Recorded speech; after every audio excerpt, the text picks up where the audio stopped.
tentando aqui voltar. Acho que tá voltando agora.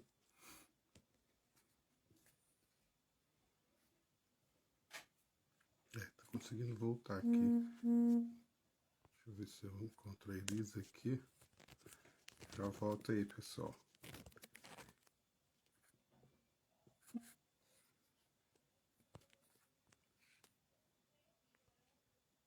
Elisa, aqui, deixa eu ver. Bom, vamos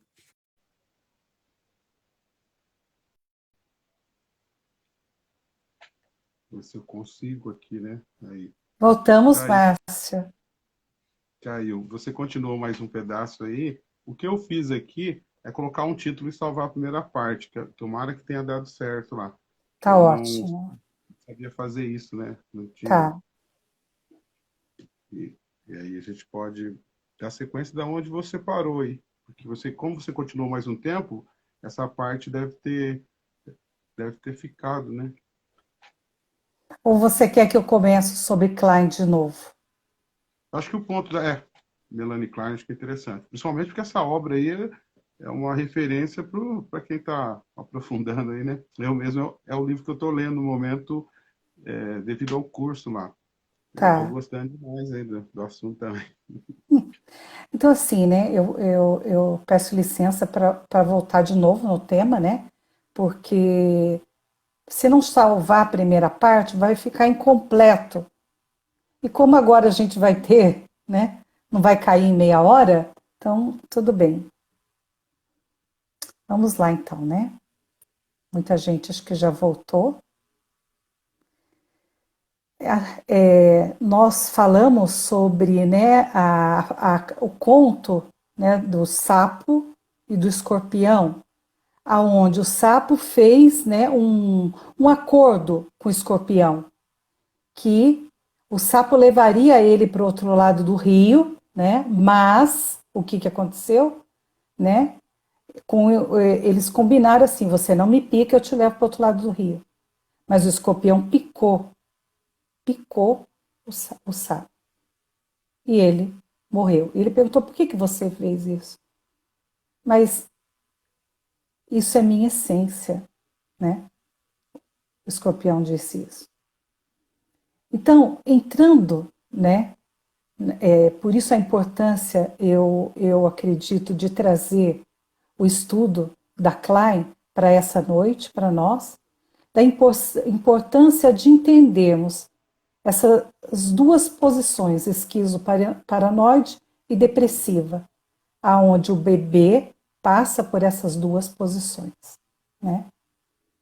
Primeiro vou falar somente da posição esquizoparanoide, para entrar nesse livro Inveja e Gratidão de Klein, né?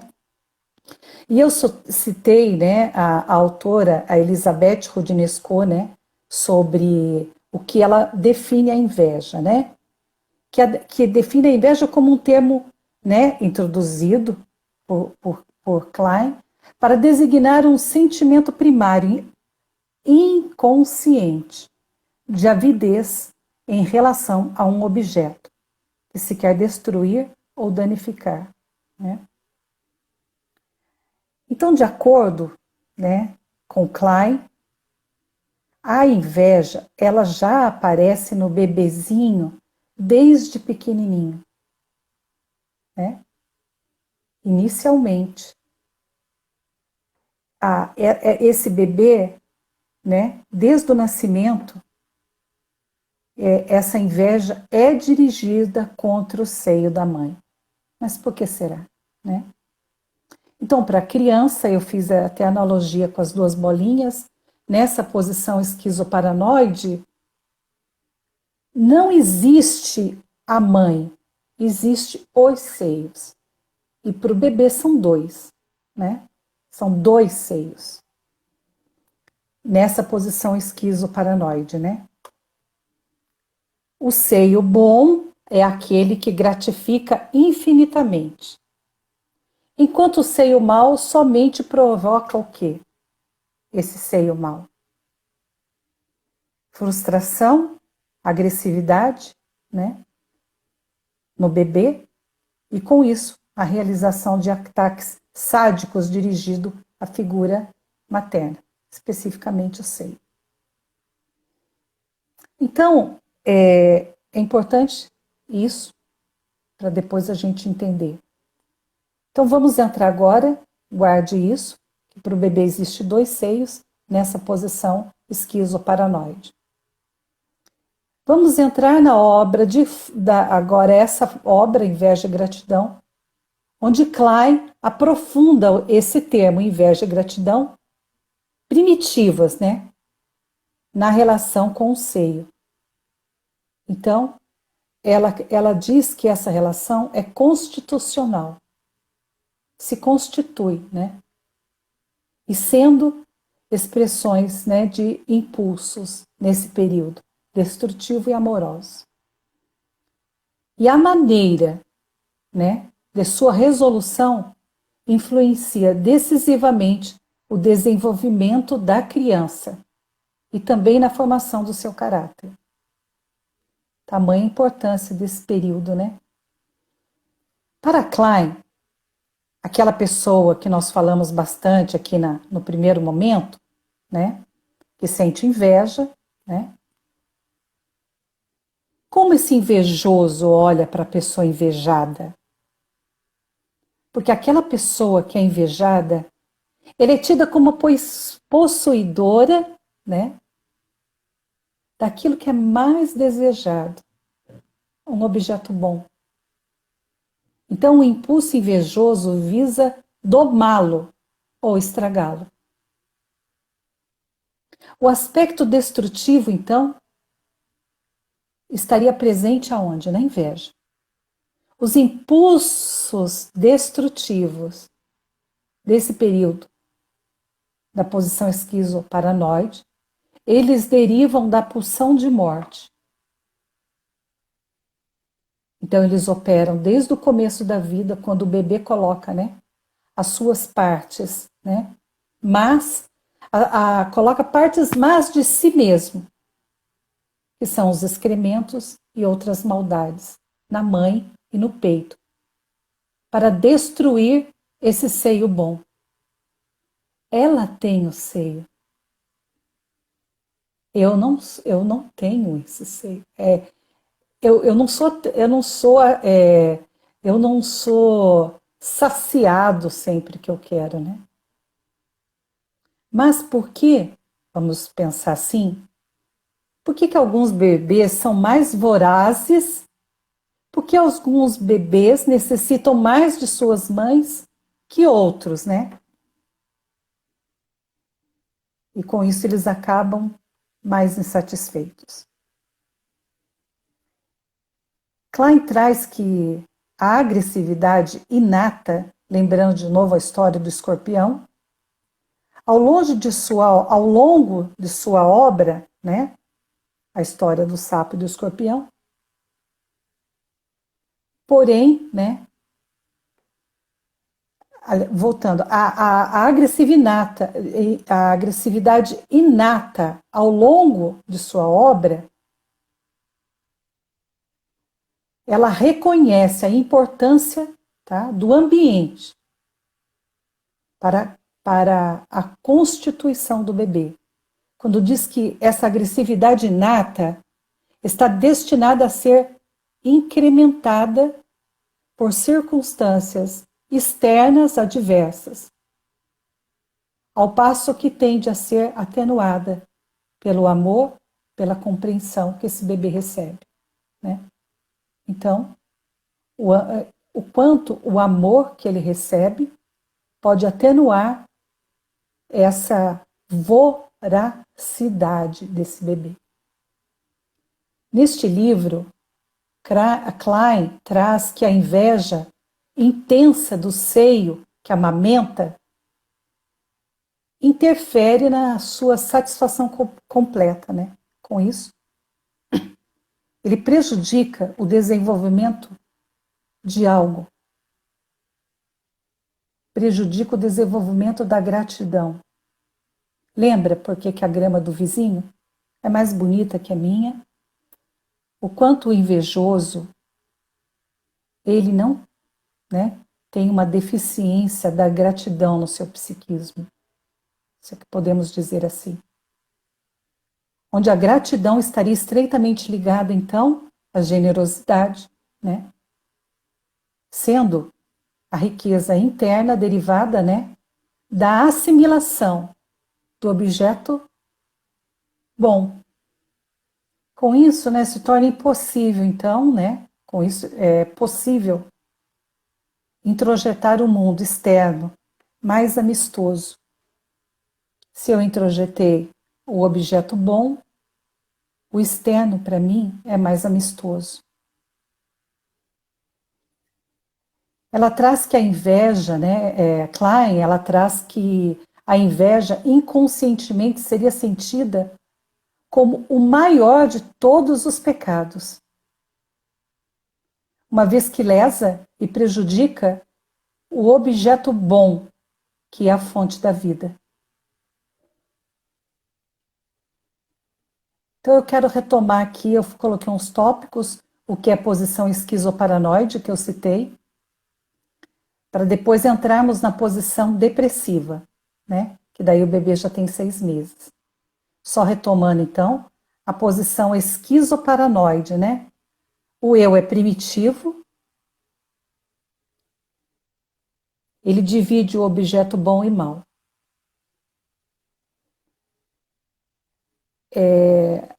Na projeção, nessa projeção, o objeto internalizado é ejetado, né? Aonde? Se o seio, né? Existe o seio e não existe o seio. O sincretismo, bebê e seio.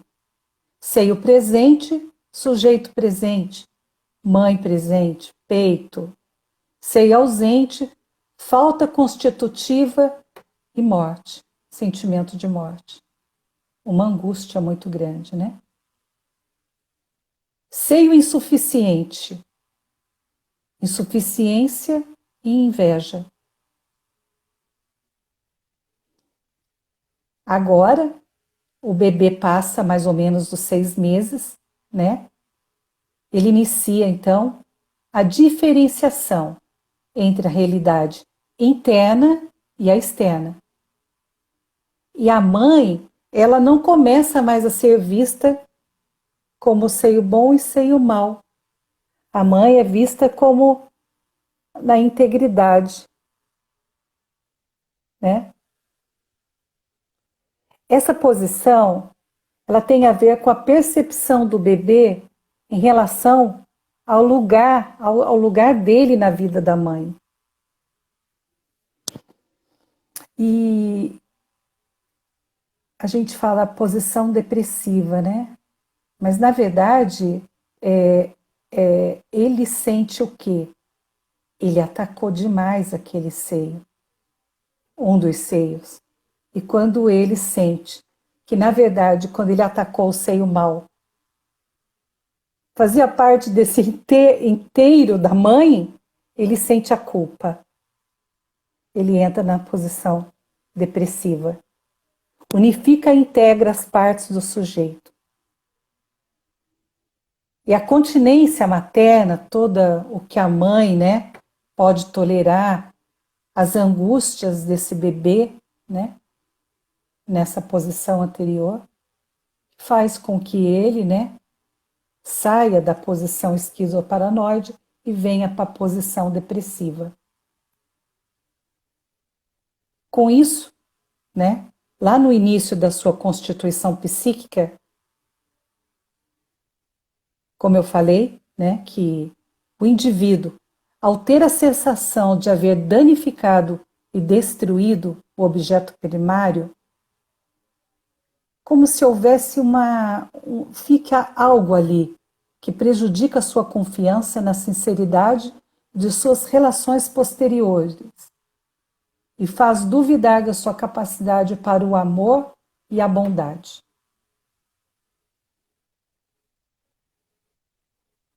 Eu acho que eu resumi aí Klein, Márcia. Tem pessoas que estão fazendo pergunta. Eu fechei aqui o que eu ia trazer. Eu esqueci de abrir aqui. Tá, Eu estava tentando aqui visualizar as perguntas para anotar, tá. que elas vai, vai rodando aqui, rolando, né? Mas eu Sim, não consegui. Eu cliquei aqui, fixei uma aqui. tá, Se você quiser respondê-la, tá. Por recebi favor, uma pergunta. tá. Precisando aí? Ah, você pediu para eu ler uma pergunta, é isso? Pensei que você ia ler para mim. Não, eu vou ler então. Peraí, vou ler Tá. então. A inveja pode estar ligada a transtornos psicológicos. Exemplo, uma pessoa com depressão pode estar mais propensa a sentir inveja, tendo em vista que essa pessoa se encontra em condições anormais? Como eu trouxe aqui, né, o quanto, na verdade, Freud, né, ele fala que a gente passa por fases, né? Fase oral, e a gente passa. Klein, ela fala que são posições.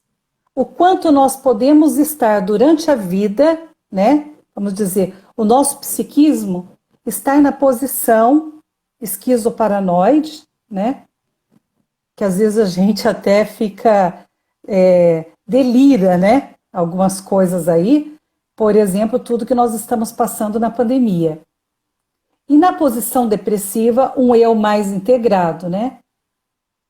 Respondendo a pergunta não Milena? consigo, da Milena, quando a pessoa está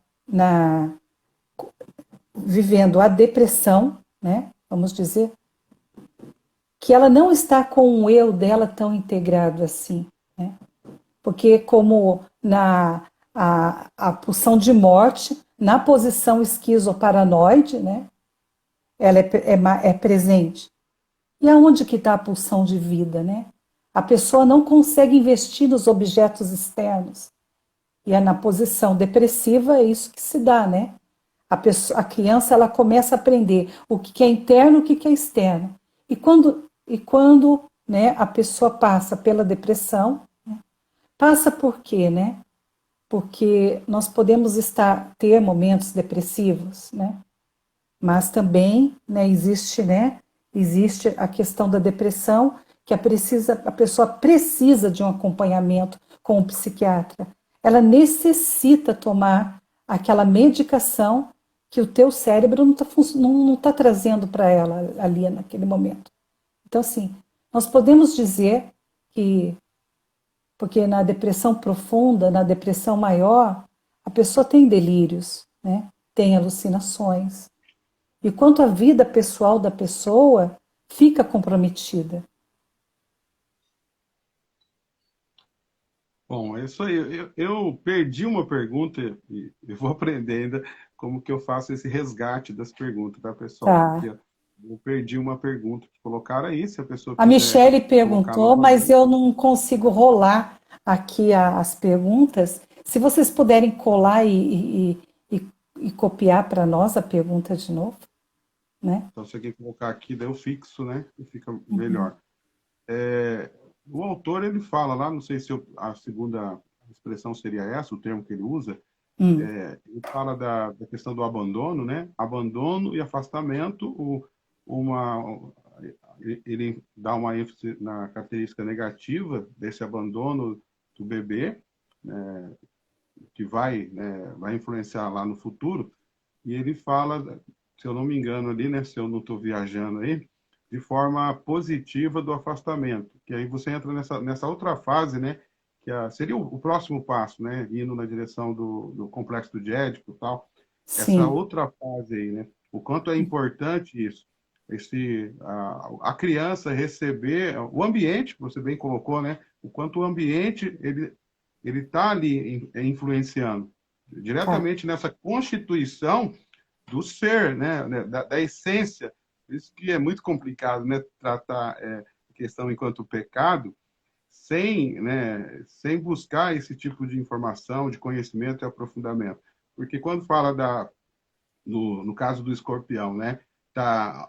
Acho que o Padre Léo usou essa história falando que era, se não me engano, o boi que ia atravessar, o escorpião pegou carona para atravessar o rio, e ele fala assim, no finalzinho ele troca, né? Ele fala, se eu não estiver trocando a pessoa, ele diz assim, o escorpião fala assim, não adianta. Porque ela fala assim, mas nós tinha combinado, né? Aí o escorpião fala, não, tá no sangue. Daí eles morrem. Que é essa questão, se isso é constitutivo da personalidade, da identidade do próprio ser humano, é uma violência até, se não saber trabalhar isso, simplesmente buscar, é como se estivesse buscando assim, uma solução mágica, ainda que seja, muitas vezes, um confessionário. Então, a necessidade de quem atende uma pessoa, por exemplo, né, ou como conselho, tratando dessa parte aí do pastoral, de conhecer um pouco desta área, né? Ou, na verdade, hoje eu penso que deveria conhecer muito desta área, que lida exatamente com o ser humano, que tem em sua essência, né? É uma construção aí dessa subjetividade. Não tem como separar. E não dá para dar simplesmente dar uma solução. É só você, né, e toda semana, por exemplo, confessar, que não vai resolver, o que na verdade deve agravar um pouquinho mais o quadro, né? E aí já falando com a especialista aí, pode complicar um pouco mais, né? Se não procurar uma ajuda de um especialista, né? Quanto à Não, nem pergunta, pouco. eu queria só comentar o que você falou, né, da importância de ter essa separação, né, porque o Winnicott, que é um outro autor, ele fala que a mãe, né, que o ambiente, né, a mãe tem que ser só suficientemente boa, né? Eu não me lembro quem, eu li uma frase que diz que o excesso de mãe é mais prejudicial até, né? Por quê? Né? Por exemplo, na psicose, né? Existe uma simbiose dessa pessoa com a mãe, né? Ou seja, esse ser não existe, né?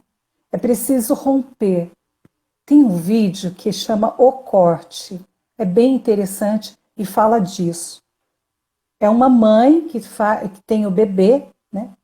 E é como se o cordão umbilical não fosse cortado. E o que acontece? Essa criança cresce e aquela linha lá, né?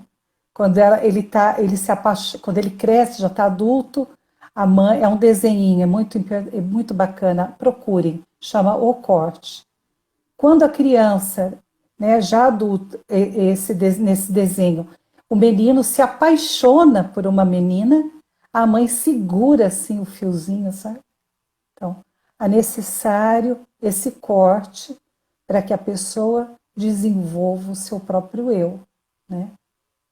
E na psicanálise a gente fala do grande outro.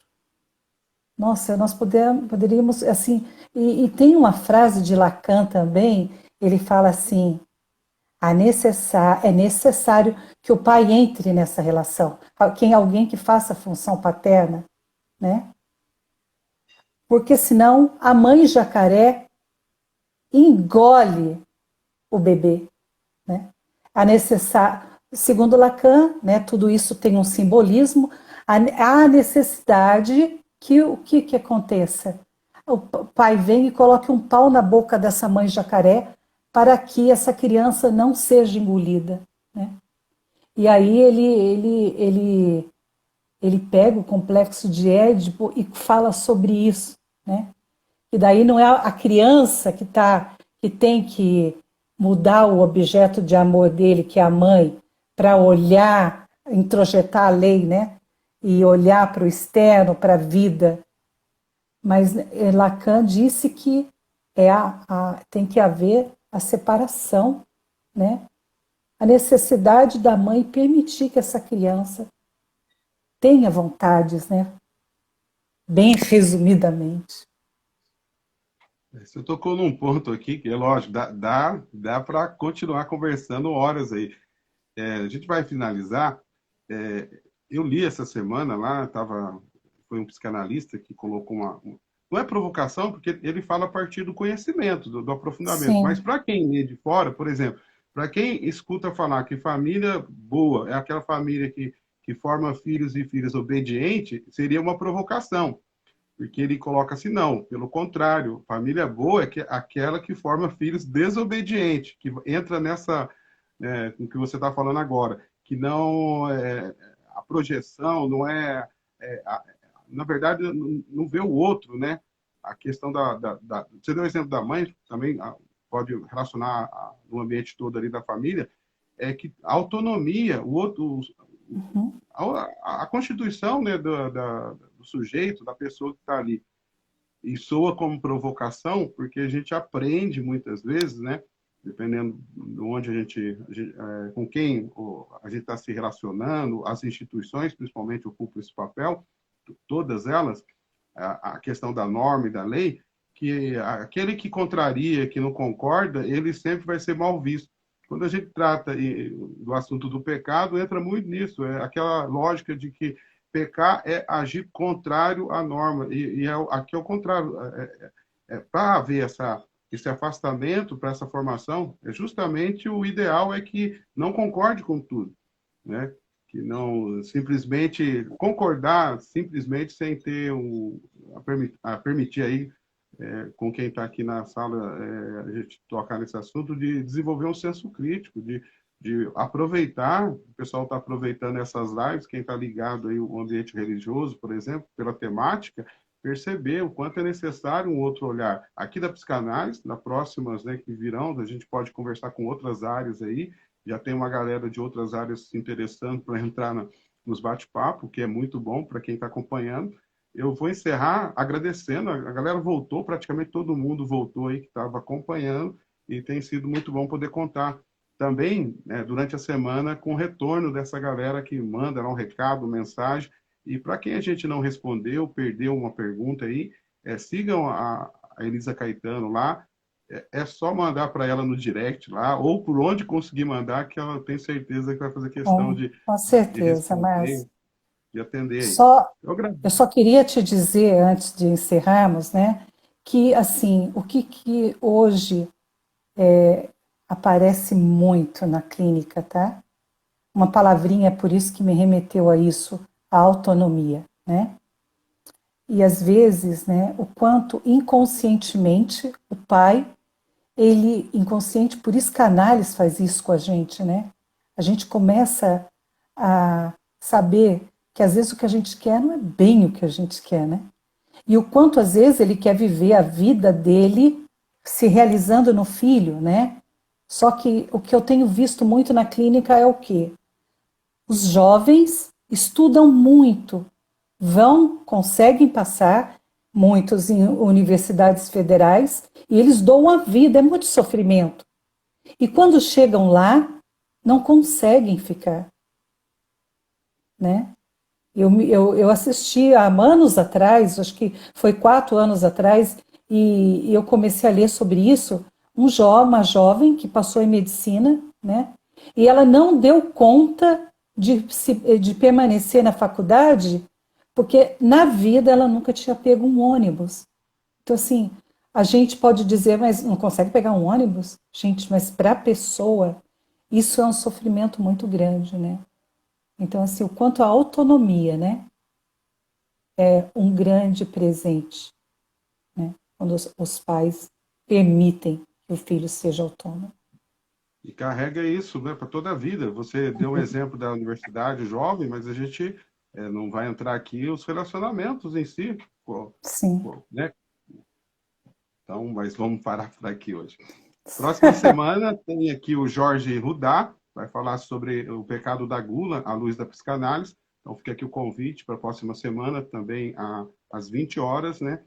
A gente vai estar junto novamente aí, tá bom? Agradeço, valeu pela presença hoje. Passo para a Elisa finalizar para a gente e a gente fecha aqui.